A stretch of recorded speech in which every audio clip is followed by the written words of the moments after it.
Hello, I'm Jack Fink, and welcome to Eye on Politics on CBS News, Dallas-Fort Worth.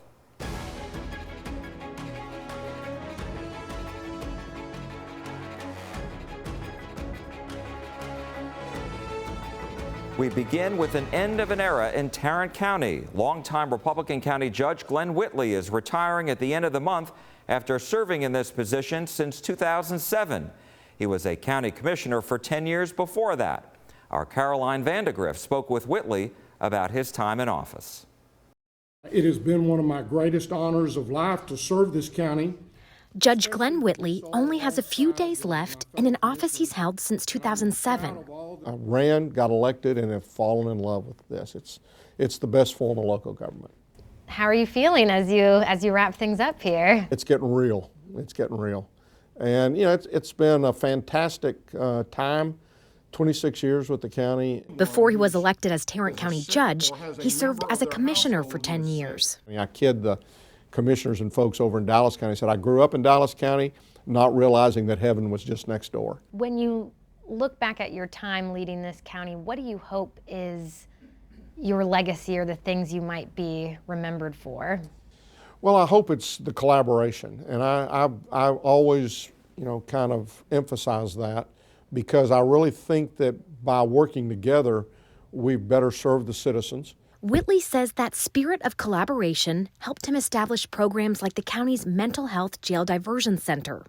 Because in any major urban county, your jails are going to be where most of your mental health patients are, where they're being housed, just because they've acted out. You know, many times it's not violent, but that's the place where they end up, and it's actually the worst place for them to be. What we've found is they're looking for help.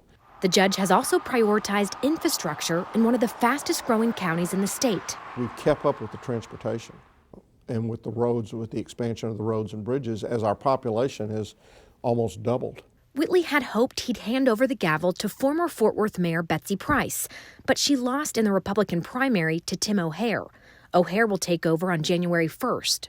If you could give him any piece of advice on this role, what would that be? Listen. And when you ask a question, ask the question and listen, as opposed to starting out telling everybody what you believe. The judge says that's also what's needed in the current political climate. Whitley, a Republican, made headlines earlier this year when he endorsed the Democratic candidate for lieutenant governor.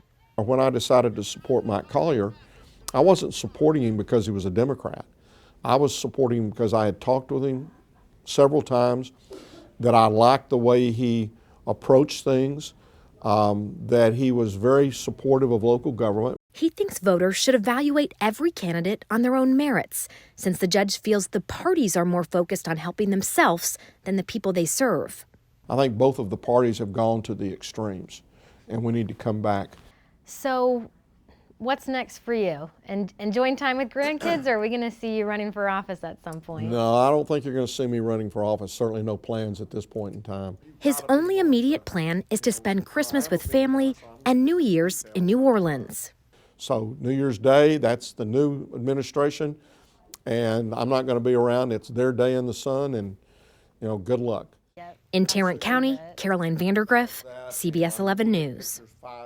Veteran Democratic Congresswoman Eddie Bernice Johnson of Dallas is also being honored once again for her 30 years on Capitol Hill.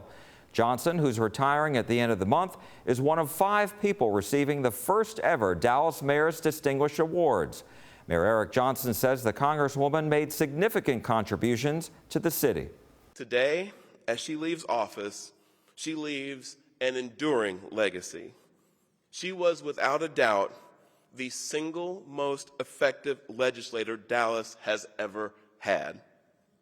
Nobody brought more federal infrastructure money home to this city. Nobody fought harder for our communities and our residents' interests and their safety. Nobody knew how to navigate Washington better for the people of Dallas. You're always pleased when your work is noticed and emphasized. I don't do the work for that purpose. I wish I could have done a lot more than what I've been able to achieve. But it makes it worth it when you see that it has improved what you're trying to improve. I am proud when I look back and see the changes that have been made to our universities, medical school, our healthcare system, our arts, our infrastructure, and so much to do with our city. Also honored, former Republican U.S. Senator and U.S. Ambassador to NATO Kay Bailey Hutchison, Dallas philanthropist Lyda Hill, former Dallas Police Chief David Kunkel, and Dr. Harry Robinson, founder of the African American Museum of Dallas. This award now becomes the city's highest honor aside from the Key to the City. The holiday season this year is even brighter for Republican State Senator Kelly Hancock of North Richland Hills and his family. He had a successful kidney transplant earlier this year after suffering from a rare genetic kidney disease for more than 30 years. We spoke with Hancock about his decades-long medical journey. I feel great. I'll do testing periodically. I'm now doing it once a month. In fact, I had a televisit this morning with my doctor. All things are good. He likes the medication balance that we have right now.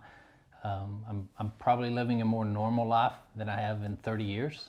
I always had to kind of watch what I ate, especially there at the end. And there at the end, as the kidneys got worse, they got down to about 8 to 10% function. Had a lot of, had difficulty walking if I wasn't on medication, steroids, just because of toxins building up in my feet. So very glad to be on the other side. I can pretty much eat what I want to eat. Life is normal. I'm able to exercise, started running again, which there at the end I couldn't really, went from running marathons to a half a mile was about all I could put in there at the very end. So it was different. No, really my family's the only one that knew, and so when it came time to needing a kidney, I'd actually told them 6 years ago, I was told I'd be on dialysis in 1 or 2 years. Made it 6 years, and then so there was another conversation of, okay, I'm having to go on the transplant list, and ended up with 8, family members that were willing to test and see if they were a match, and we found a match within the family, kinda. And what was that like for you that it was your son-in-law? Yeah, he was the best match, which is just kind of a God thing. Had family members match, but it ended up turning out that, Greg Cox, my son-in-law, ended up being the best match, which worked well because both my daughters, who were also a match, had just had children that were young. And, part of not being, neither one of us, I couldn't pick up my grandkids. He couldn't pick up, his kids following surgery because they go through your abdomen. He's got some scars. I've got a pretty sizable scar in my abdomen following that. And so you do have to be careful on what you lift. And but I mean, everything, it just couldn't have gone better. We're very, very blessed. Feel like God had his hand on us the whole time. We went through the protocols of being quarantined with my wife and I. We couldn't be around anybody. Couldn't, we went 90 days where we couldn't eat out, couldn't bring in food. In order to I was kind of a lab rat at the time because they were trying to get my meds right anytime you take on someone else's organ.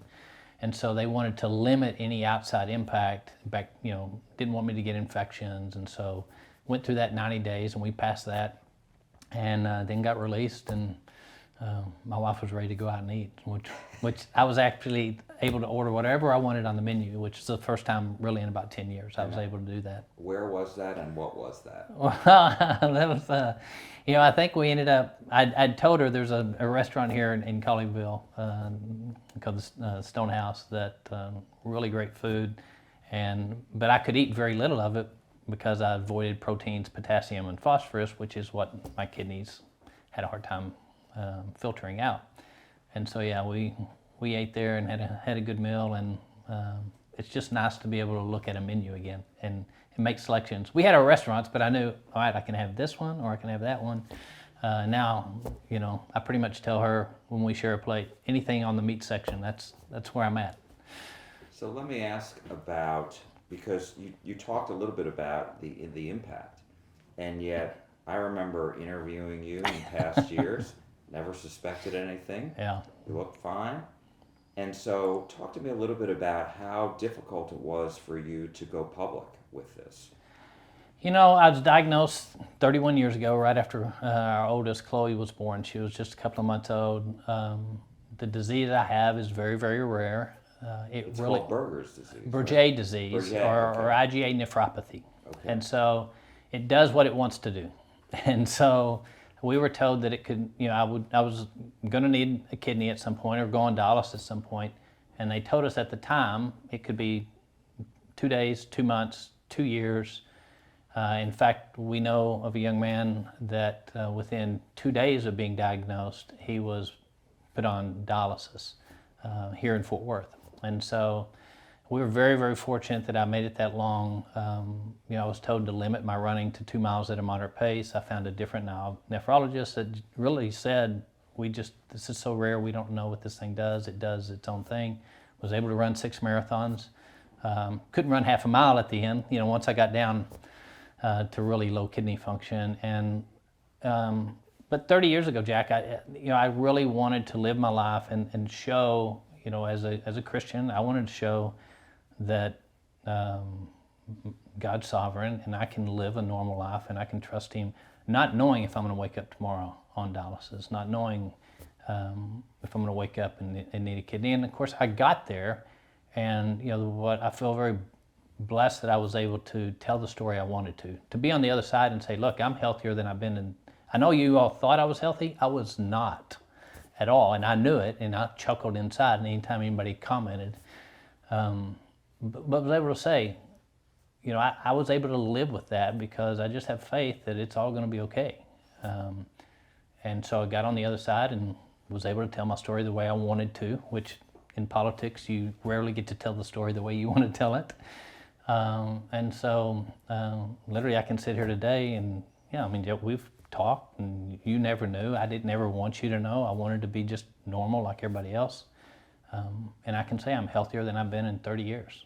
How tough was that, though? Because here you were a young guy, right? Still in your 20s. It was early. Right? And that was, in fact, you know, it is the one thing that I'm not a big emotional guy, but it does bring back emotions that I have to hold back. I mean, if you can imagine our first baby, I literally went to the doctor the first time by myself, and he had said, you probably should bring your wife to the next visit, and that's when he shared with us the spot we were in and not knowing whether it would be 2 days, 2 months, 2 years on doing that. And so, yeah, that was difficult, and it probably has helped me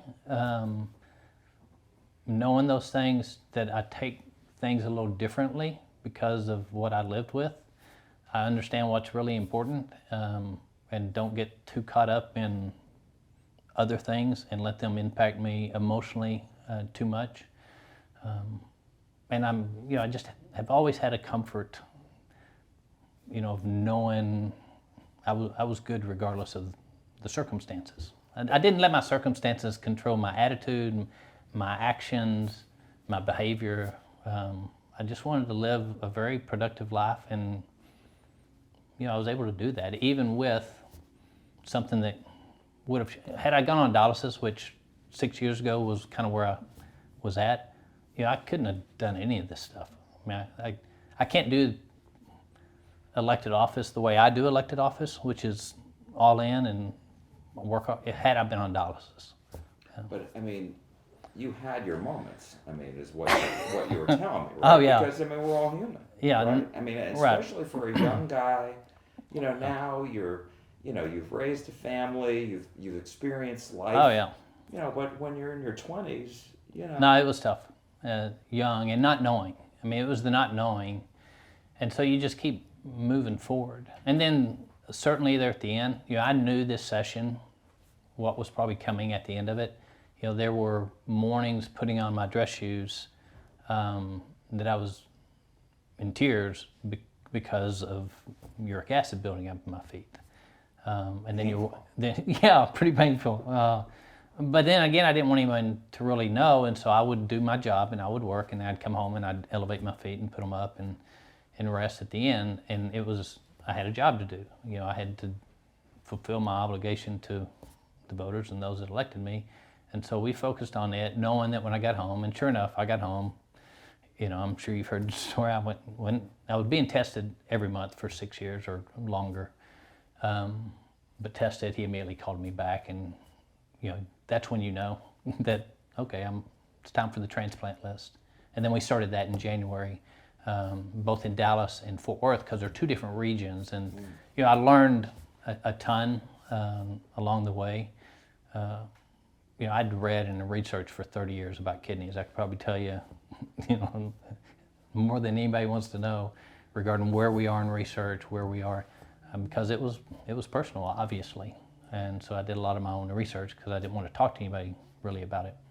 I wanted to ask you, was there anything that you learned along the way about, transplants and organ donation that you as a lawmaker could help? Yeah, Jack, especially when it comes to, renal disease, kidney disease is one of the more common diseases we have in this country, especially in the state of Texas, along in the South Texas and other areas. And one of the things I've learned that, just sticks with you, especially when you need one, is that there's 5 times the need for a kidney as there are kidneys available. The other thing I knew that, you had to live with knowing is the average wait time for a cadaver kidney, a deceased donor, is 5 to 7 years on dialysis. Wow. Right, wow. So, we're looking at some of those things. What does that mean? Well, right now in the state of Texas, and we've worked hard to promote it, and we have a pretty good response rate on people willing to check that on their license plate to say that they will donate their kidney. But I think also to educate people on, the ability to be a living donor. The young man I told you about here that was on dialysis within 2 days, another friend of ours, he is just a friend of his and knew him from Bible study, and he has agreed to and become and is a match. So he'll be donating his kidney. In fact, it may be this week, Jack. Wow. Yeah. So he was able to move very quickly because he had a living donor. And we can live with one kidney. I have 3. I just have 2 that don't work. They don't take them out. Oh, interesting. But my son-in-law, he texted me the other day, he had rode 12 miles on his bike. So, yeah, his function dropped a little bit, but that one kidney will raise the function back to where all of his vitals and all are normal again now. And mine are better than they've been in 30 years with one kidney. So you think the state can and should do a better job of educating the public? Right, and we've tried to do that, and I've been to and we have groups that I'm working with now because of the position I'm in. It does give us a voice. There's a lot of, even the transplant list here in Fort Worth, the group that I was in when we were going into the clinic to have our testing done during those 2 weeks where we were going 3 days a week. We'd get tested on Monday, Wednesday, and Friday, be there from 7:30 to 2:30. It was a room of 15 people, and very diverse, very eclectic. It just was part of, frankly, it was not just part of Fort Worth or Tarrant County, but people were driving in because, they have a good regional. Right, it's a big regional area and good transplant center. But this is, Fort Worth alone, Medical City is doing 5 to 7 surgeries a week, and so it's a lot more prevalent than we think, and the need is there, not just for kidneys but other organs, and just try to make sure we can promote it. And if we can raise the number of those that are checking that box when they get their driver's license, then I feel like we've made a difference. And I had a friend remind me as I was running for election this time, he asked me, "You remember what you told me when you first ran for the State House?" And I'm like, "I have no clue." And it was at a football game, and he said, "Well," he asked me why I wanted to run, and I said, "Well, I think I can make a difference." And I think because of my experience, which I wouldn't trade with anybody, I'm a different person because of what I lived with. I think I can make a difference in organ donations. And that's what we're going to try to do. And we're looking at everywhere we can, I think, letting people know that the process, my son-in-law went back to work in 2 weeks, and letting people know that, yeah, it's a major surgery, but if you're willing to do it, you can live with one kidney and you can literally, trust me, change the life of somebody else by giving them an organ. Senator Hancock also discussed his priorities during the upcoming state legislative session starting next month. You know, Jack, really our top priority in our office is making sure that we get done the legislative things that our constituents have brought us. And some of them are bigger than others. And, you know, the very first session I went down there in the House, it was a constituent that complained about balanced billing. And of course, you know how long it took me to get that done, and I've worked on it for over a decade now. But it came from a constituent. And so, you know, we had another constituent here whose daughter was kidnapped at a Maverick game. And so we've worked with him on looking at some changes. And so really our priorities are what has impacted the district and impacted our constituents, that sometimes they're big things like, you know, I didn't think balanced billing would be a big thing. It became a big thing. You know, this obviously, that someone can be kidnapped and law enforcement has snags along the way, preventing them and delaying them from acting upon that. You know, that's kind of a big thing that we want to try to address there. And so our list really comes from our constituents that we meet with and we see during the interim, which is why I love Texas doing it the way they do it. As a business guy like me, I'm not really, I've served for a long time. You know me pretty well. I'm not really a politician. I just call a spade, and I'm a business guy that likes fixing problems. And so nothing gives me greater joy than fixing constituent problems. Property tax relief? Absolutely. Yeah, it's all of our constituents' problems. You know, it's a bipartisan issue. We worked on it, on that.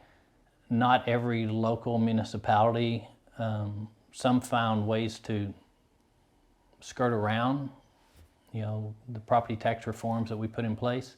So yeah, we'll continue to look at that. It continues to be an issue. It is how we pay for education. I mean, it is how we pay for municipal needs.